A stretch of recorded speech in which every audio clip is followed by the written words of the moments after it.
Mana-ke mfowethu ngikuzwa kahle uma uthi awunangqondo, kodwa uma usuthi wena ufuze uma ngoba uthi wena anginangqondo ngifuze unyoko.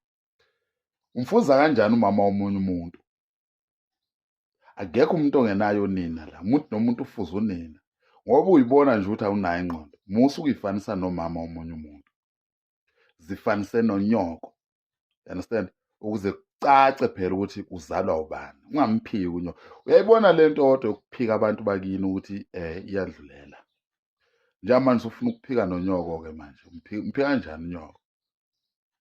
Umuntu nomuntu ufuze unina, khamba lifuze imbiza, you understand?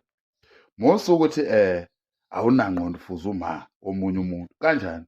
Usho ukuthi ngingakuthuka nje ngithi, ngaqhamase ngithi anginangqondo ngifuze unyoko, anginangqondo ngifuze uyihlo, isho ukuthini leyo nto?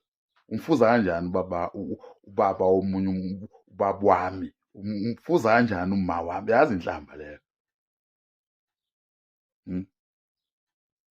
Yazi ngingakudonsa amasende ngaleyo nto. Uthi anginangqondo ngifuze unyoko, uzisho wena, uyavuma ukuthi awunangqondo. Uma uthi awunazo ingqondo wendoda, ufuza abakini. Akekho umuntu ofuze umama omunye. Umuntu nomuntu ufuze unene. Ya, masifake ey'nkingeni zakho. Uma ufuze unyoko, ufuze unyoko. You understand?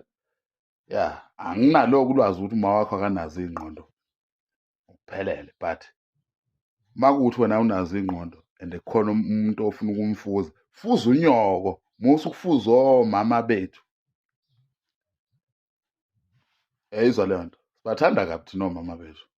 Ngeke bahambe befuzisana nomuntu onje, ngawuhlangana lapho wena nomama bethu wena, ngoba unjena nje. Yazi mina ngifuna umuntu osebenzise le nto le. Nowadays this iyona into ehamba phambili.